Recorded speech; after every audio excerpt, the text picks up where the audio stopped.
Hello, third graders. First of all, thank you for all the hard work you guys have been doing. I know it's kind of been tough, us just kind of learning through computers or tablets or iPads. So, number one, I so appreciate how you guys are remaining dedicated and focused, and thank you. So today, you guys finished a story last week. It was a narrative where you were teaching a character a lesson. Well, this week, you are going to be reading a story called Coyote and Fire, and you are going to be able to rewrite the story, but you're doing it in the perspective of the coyote. So let's first take a look at the examples one more time to make sure we understand what we're doing today. So the directions. Consider how descriptions of the setting and events might change based on the point of view of the person telling the story. You are going to retell the story from Coyote's point of view, include specific details about the setting and events that occur in the story to support the point of view. So if we're thinking about a do what chart, like what we've been practicing, what we're going to do is we're going to consider how setting and events might change based on who's telling the story. So for example, like the Three Little Pigs. If the Three Little Pigs are telling a story, it's going to sound one way. But if the big bad wolf is telling the story, it's going to sound a little different. So that's what you're going to be thinking about today is if you were the coyote telling this story that we're about to read, how would the story be different? How would it sound different? And it looks like they want us to really focus on we're going to have to make sure we talk about the setting of the story. Notice how I clicked on this, and when I'm looking up here, because you're going to be using a highlighter today, here's my highlighter. So consider how the setting and events might change. How could they change based on who is telling the story? And guys, you are going to decide how the setting and the events are going to change based on if you were the coyote in the story, how would you perceive things? So there's not a right or a wrong to this. This is how, if you were imagining yourself as coyote, how would things look in your eyes as the coyote?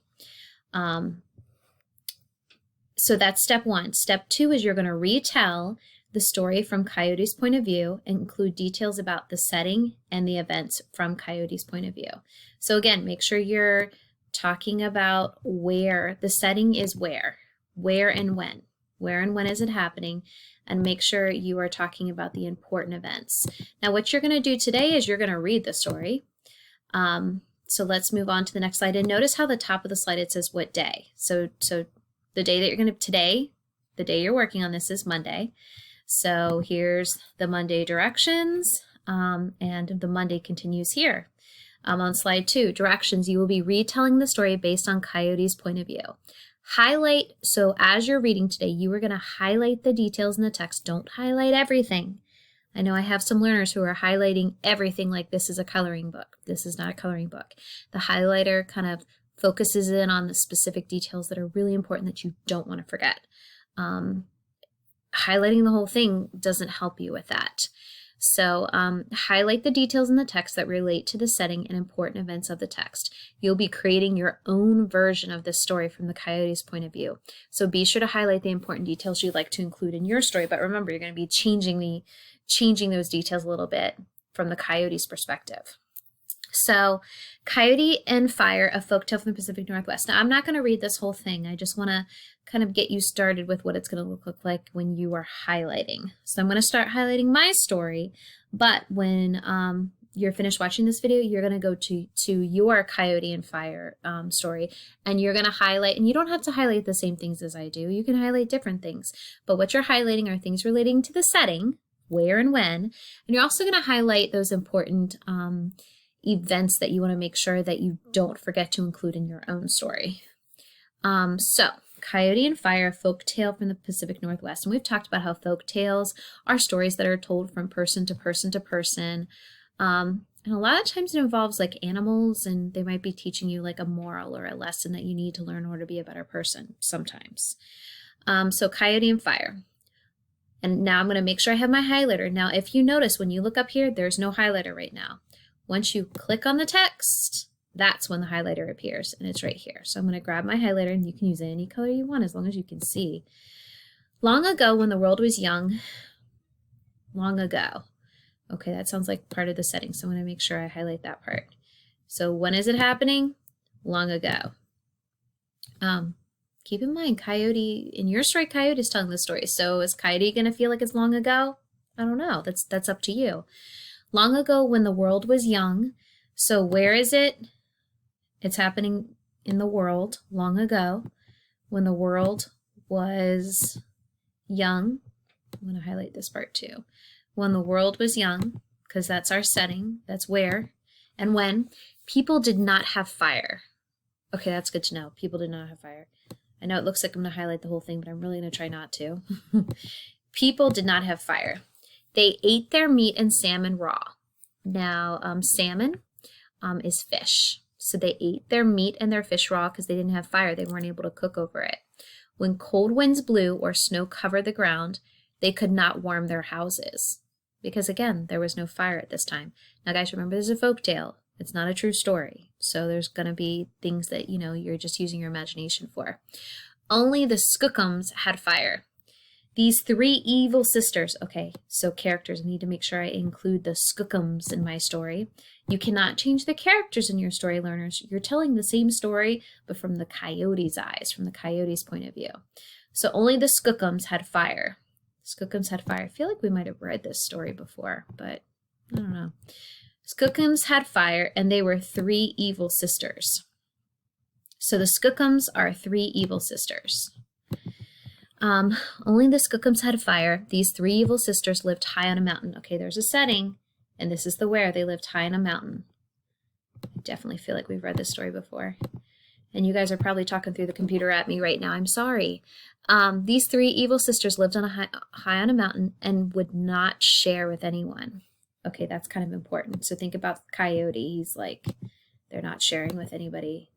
One icy cold winter, the people met Coyote on the road. Okay, the people met Coyote on the road. So think about, you know, you're Coyote. People are meeting you on the road. Because remember, you're going to be telling this story from the Coyote's point of view. So you really kind of have to imagine you're a Coyote. One icy cold winter, the people met Coyote on the road. Because remember, Coyote is going to be the one telling your story. So in your story, you're going to be like, I, and I is the Coyote. You are going to be the Coyote in your story. One icy cold winter, the people met Coyote on the road. Please, Coyote, they begged, capture fire from the Skookums, or we will freeze. This sounds like an important event. So the people met Coyote on the road, and they're asking him, please, Coyote, they begged, capture fire from the Skookum, or we will freeze. So that's a major event they're trying to tell him to do. Okay.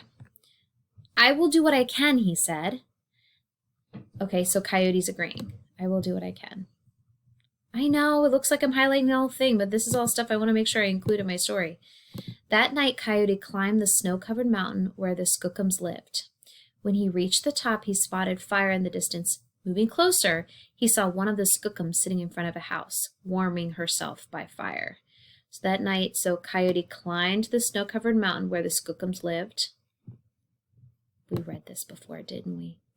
The Coyotes climbed the snow-covered mountain where the Skookums lived. When he reached the top, he spotted fire in the distance. Moving closer, he saw one of the Skookums sitting in front of a house, warming herself by a fire.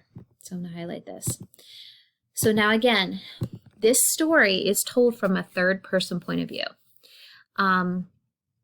A third-person point of view is a narrator that's telling the story. It's not a character inside of the story. It's like somebody from outside the story kind of explaining what's happening, what they're seeing. But it's not a character inside the story. Now, I'm going to stop here, but this is what you're going to do today. Today, you are going to read, and notice how it says Monday at the top. So your link is going to, you're just going to look at the Monday slides because there's more than just Monday on here. You're only going to do the Monday slides, okay? So these are the initial directions we talked about, your do what, but you're not going to need to do anything with your do what chart, but feel free to reread it. What you're going to do today for Monday is you are going to read Coyote and Fire, and I started it with you, but you're going to reread those parts because you still need to highlight yours. Okay, so you're going to read Coyote and Fire. Now it's not just this slide. There's another slide. Notice how it still says Monday on the top left. And a last slide, it still says Monday on the top left. So And then the next one says Tuesday, so you're not going to do Tuesdays. You're just doing these 3 slides. Again, highlighting. You are going to highlight those details that relate to setting, which is where and when, and you're going to highlight the major important events that you want to make sure that you're including in your story. Okay, so I'm going to stop here. That way you guys can get started on the highlighting of those important events. And then what you're going to end up doing tomorrow with those is, and notice how it says Tuesday. Tuesday, directions, rewrite the key events from Coyote and Fire from Coyote's point of view. So this is where you get to take those important events that you found that you highlighted, and you're going to put them in this chart. This is the same chart you used last week when you were creating your own story. The title for this story is called Coyote and Fire. When you get to this point, and you know what? Yeah, when you get to this organizer, you don't even have to keep the same title. You could change the title. From like the Coyote's perspective, you can think about what you would call this story based off of what he went through in this text. And then you're going to put the characters, the setting, the problem, what happened at the beginning of the story, like the what happened in the middle, which is where the climax is of the story, and then what happened at the end of the story, and what was the resolution, like how were the problems solved. So that's what you're going to do on Tuesday. Wednesday, yeah, let's stop there.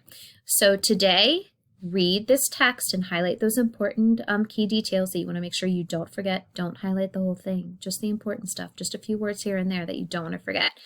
And then tomorrow, you're going to start filling in your narrative organizer from the Coyote's point of view.